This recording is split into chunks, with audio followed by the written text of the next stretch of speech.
Hi, this is Cheryl within my painted garden, and I wanted to bring you on here and show you about our pine cones. If you are familiar with us or our Etsy shop, you know that we do a lot of birdhouses with pine cones on them, and this is one of our brick ones that I've started, and I'm putting pine cones on it.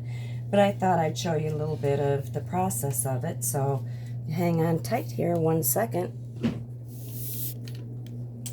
These are a lot of pine cones. I have tubs of pine cones that we go and we collect. I like the white pine because they don't have the sticky little things on the end of them that really hurt your fingers. I've tried using them, but I don't like them as well. But anyhow, these are the pine cones that we go and collect every year. Bring you up here, and we take them and I have a clipper that I pull these off with. Pull every one of these off, the Pinecone Petals. That's why I call it Pinecone Petal roofed birdhouses. But then these are what the petals look like.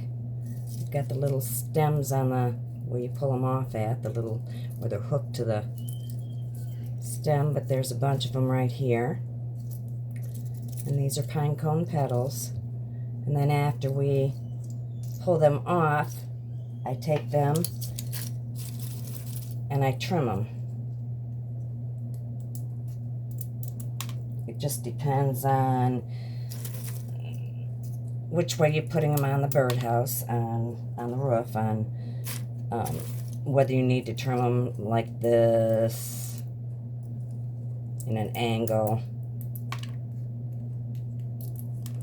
But anyhow, this is, I trim them, and I have a whole pail full of trimmed ones here. And then after I trim them, I'll do a couple of them so that you can see maybe. Here's my glue gun. I go around it and let's see,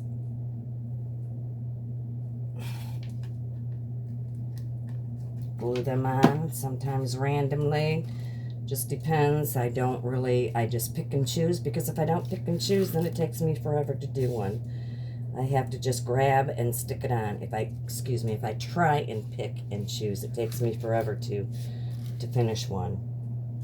So I randomly grab and stick them on there. I try to go in order of the way that my roof line's going. And I go all the way around it. It gets really tricky when I like to use poles for my chains to hang the birdhouses up with. I use chain on it. But it gets really tricky to go around these right here. I'll have to do a video on just doing that because, like I said, it gets really tricky to go in the middle of them. But hang on a second, I'll put a few more.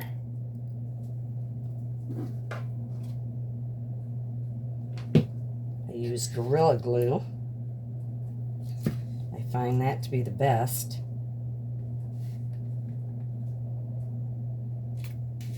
As you can see, if you come back, you can follow us for some more. I'm going to do a whole tutorial on doing the brick and how I call these English cottages. So if you stop on back, I'll show you how to finish these off.